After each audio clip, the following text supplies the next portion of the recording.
Okay, got my drink, and I got this ready. Let's go ahead and see what we got here for this PlayStation 5 reveal. Yes! Oh, I can't wait. Oh, I can't wait. I cannot wait. Oh my god. 1 hour later.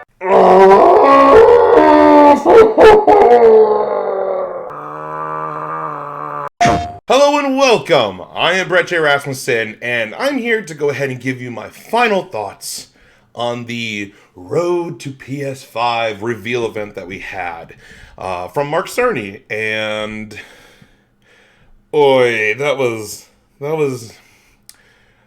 good. That was not good, PlayStation. You totally could have done better.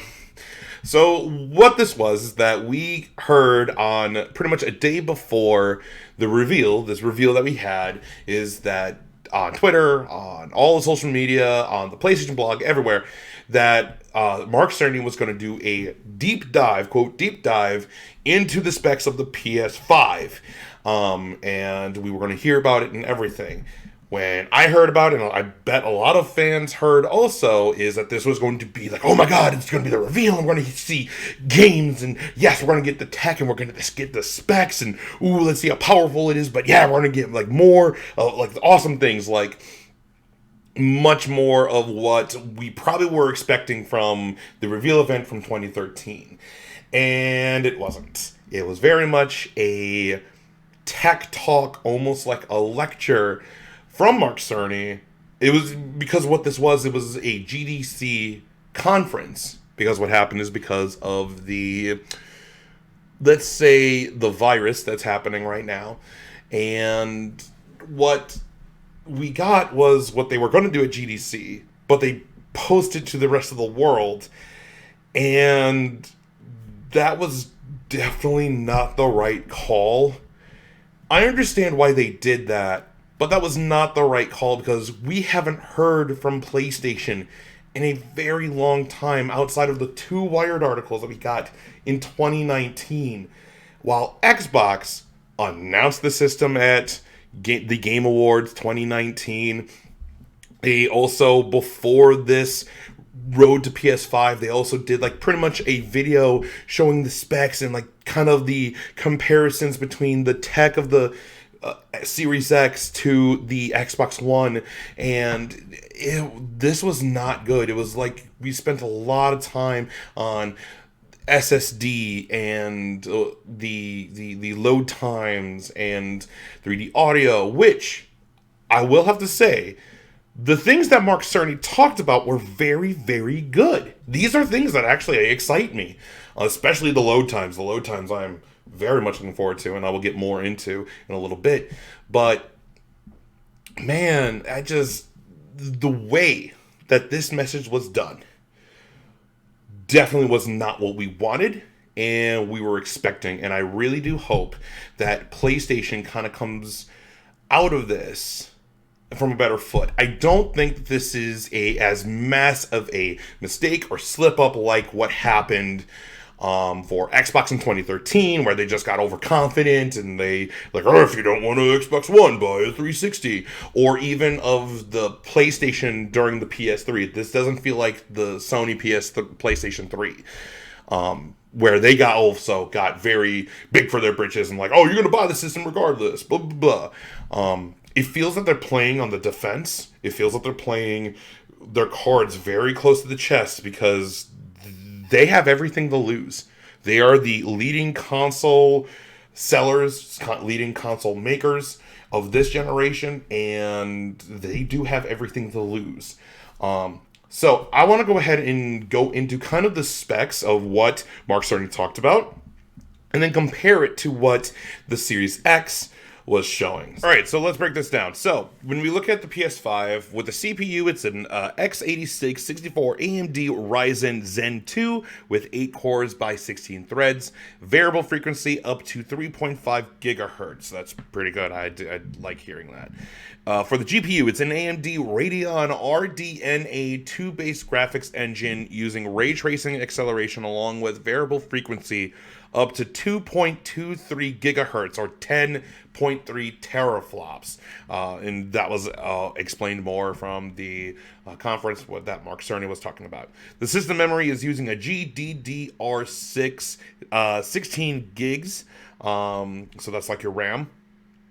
448 gigabits per second bandwidth for the system memory. And then for the solid state drive, it's using the 825 gigabytes. Now, that kind of confuses me, is that why is it 825? Normally when we see from other systems, it's like 1 terabyte, 2 terabytes, 500 gigabytes, so on and so forth. Like, why? That's such an odd number. It's not an even number. And what I might be thinking of is that 825 gigabytes is what is going to be actually available to us to use. So it's going to be in actuality like a 1 terabyte solid state drive in the system, but the system is going to be using that small portion of it. So the amount that's available for us to use is the 825 gigabytes on that. I really do hope that, but that's such an odd number. I don't know why it's an 825 gigabytes, but let's go on. And then also a 5.5 gigabytes per second read bandwidth raw, which is very, very good. That, like in Mark Cerny talked about how the speed of that. So if you have a 10 gig game, you can pretty much download it in 2 seconds. That's very good. It's going to be using an Ultra HD Blu-ray disc, and it's going to be able to support 4K 120Hz TVs, 8K TVs, along with VRR specified by HDMI version 2.1. That's for the audio, video out, and then for the audio, it's using Tempest 3D audio tech. So that's all the specs that we have for the PS5. Now, let's compare it between the PS5, this specs, versus the Series X. Now, I do have this guide right here coming from IGN, and pretty much they have the breakdown. They have a list compared between the two of the Series X and the PS5. So they're both using 4K Blu-ray discs. Awesome. They're pretty much also using the same amount of RAM, but I think they're doing it in a different way. It's 16 gigabytes GDDR6 RAM, but the PS5 is doing 256-bit, and then it's just that for the Series X. For the memory bandwidth, it's 448 gigabits per second versus the 10 gigabytes at 560 gigabits per second, and 6 gigabytes at 335 gigabits per second. So it's just the normal 448, and then it's cut between the two. It's either 10 gigs at this or 6 gigs at this. So that definitely seems more powerful for the Series X. When it comes to the CPU, it looks very similar. They're both using the 8X Zen 2 cores but the PS5 is at 3.5 gigahertz, where the Series X is at 3.8 gigahertz or 3.6 gigahertz with SMT. I'm not entirely sure what that means, but they're almost very close. But seeing that though, the Series X is a little bit more strong, is a little bit more powerful. So this is for the GPU for the for them. So you have the GPU is the I can't even talk. Custom AMD Radeon RDNA Navi 10.28 teraflops. That's for the PS5. And then for the Series X, it's using Navi 12 teraflops. It's the same chip, but it's doing it in different ways. 36 CUs at 2.23 gigahertz on the PS5 versus 52 CUs at 1.825 gigahertz. Series X supports DirectX ray tracing, while PS5 supports ray tracing and 3D audio through the Tempest engine. So they're really focusing on that Tempest engine, the audio that they want to do. Now, this is where I think the PS5 has the advantage. When it comes to its data transfer speed, it is a 5.5 gigabits per second raw versus 2.4 gigabits per second raw. And then it's 8 to 9 gigabits per second compressed versus 4.8 gigabits per second compressed. So the speed, the transfer data speed, so downloading games will be very quick. I believe it looks like PS5 comes out stronger on this end. In storage, as we said, the 825 solid state drive on the PS5, where the Series X is using a 1 terabyte NVMe solid state storage drive. For external storage, you have for the PS5 an NVMe solid state slots, which is what we talk about. You can just use anything, and it's going to support just any external hard drive, that you can get, just like we do now. And then for Series X, you have the Seagate proprietary external 1 terabyte solid state expansion cards, like a memory card. And then it will be able to support 3.2 HD hard drive support.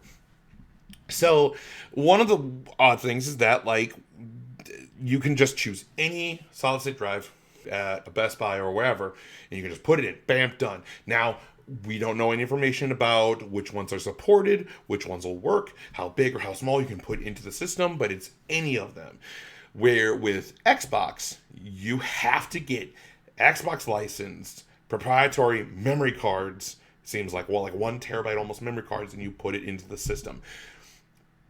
Okay, but one of the things that we have seen from just in the video game space in general over years and years, that we have seen this, is that when it comes to proprietary products, is that they tend to be more expensive than the normal. Like, for instance, for PlayStation, when it comes to the Vita had proprietary memory cards. And one of the things that really hurt the Vita from kind of staying around were those memory cards. They were not normal micro SD cards. They were proprietary Vita only memory cards, and they were very, very expensive. Where you could get a normal micro SD card and throw it into the DS or whatever. And that really, really hurt the longevity of the Vita because of how expensive those cards were. So I don't know where these solid state drives, how expensive they could be. I hope that they're cost efficient, but we don't know. So that's something that I'm very much on the fence about. And then backwards compatibility, PS4 games, and PSVR. And then for the Xbox, is going to be original Xbox 360, Xbox One, so on and so forth. And then we kind of go through there, like they both are going to still use their subscription services, Plus and Xbox Live, so on and so forth, and then it goes from there. When it comes to these two systems, the Series X and the PS5,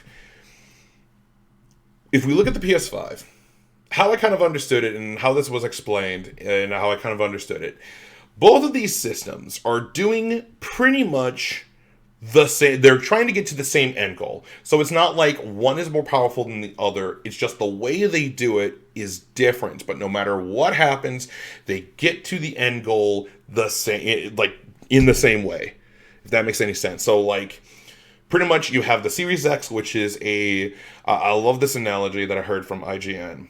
And what they said is that you have a V8 engine in the Series X versus a super-powered V6. Just because of the raw power of the V8 doesn't make the V6 any worse or less than that. It's just that they both will be able to get to the same destination. Just one does it in a different way than the other. So, in the way that I think, the reason why I'm thinking this is the reason they're doing that is, one, the Xbox is focusing on graphics. When we're talking about specs and we're talking about kind of like what are they trying to innovate, they're really working on the graphics. This is going to, like, the Series X is going to be the most beautiful system, like the same way with the Xbox One X. It's the most powerful system on the market. It's the most beautiful looking system on the market. Da da da da da da da da. The PS5 is also trying to do that, but they're really focused on, I believe, their software. And I think that is what's going to win them. Their software, their massive expansion of first-party worldwide studio video games. This, like Marvel Spider-Man 2, God of War 2, Horizon Zero Dawn 2, any sequel, like the next Last of Us, the next Uncharted, the next Ghost of Tsushima. Even these are games that we haven't even played, and they will all be good. And they're trying to innovate it in a different way, where it seems like Xbox is only using it for the graphics, and I could be wrong. But one thing that I will have to say is that PlayStation has decades of years. They have 5 generations of games. You're only going to go back to the PS4.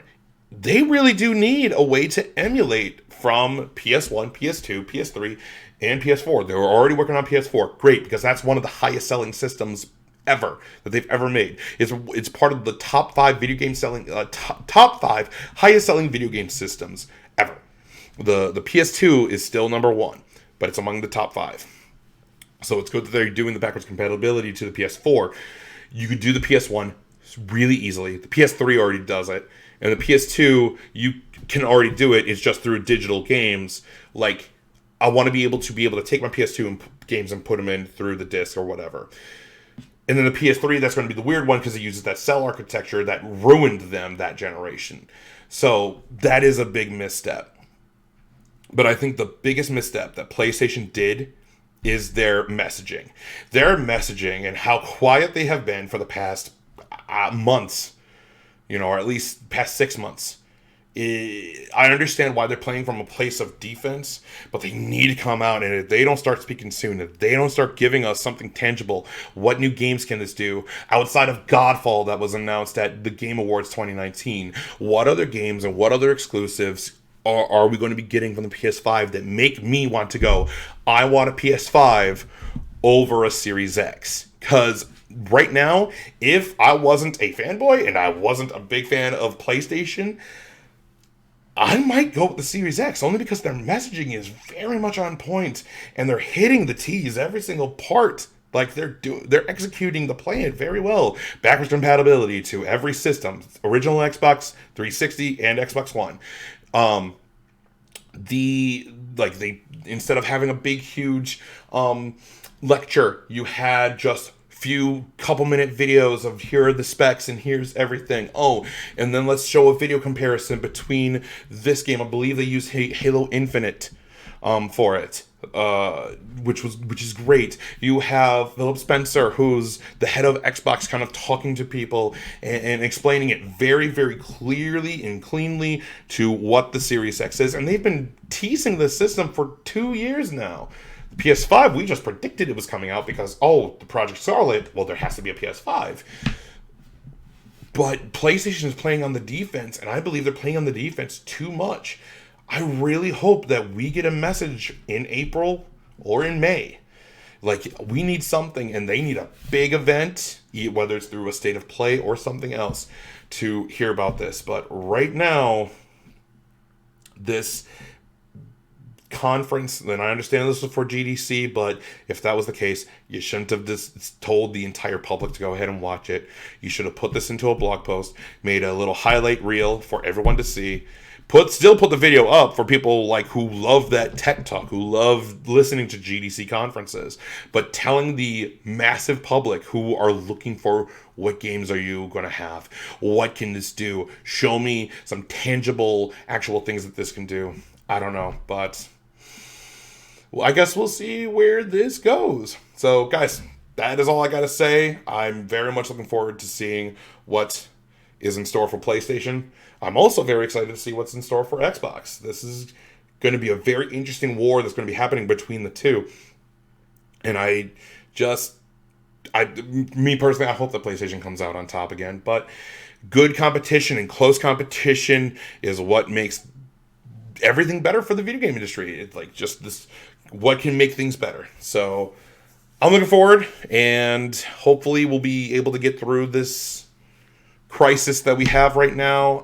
And sooner than later, we're going to be getting back to normal, and we're going to be hearing more about these systems and see some exciting things, games and exclusives and all that kind of good stuff. So, guys, thank you so much for watching. If you haven't already, please subscribe to the channel. YouTube.com/Brotherhood of Geeks. Like, share, comment, subscribe. Thank you so much. We always do appreciate that. And please press the bell icon. That way, whenever we put up a video, we put up a video. You can also follow us on Facebook, which is facebook.com/The Brotherhood of Geeks. You can also follow us on Twitter at DualShockedBOG. That's the name of our PlayStation podcast, DualShockedBOG. Then you can also follow us on Twitch when we stream anywhere on there, twitch.tv/Brotherhood of Geeks. So, guys, that's pretty much all I have. I'm excited for these games to come out, and I can't wait to see what PlayStation and Xbox has in store for us. So this is exciting. So I'm Brett J. Rasmussen, and as always, live to play, play together. I'll see you guys next time.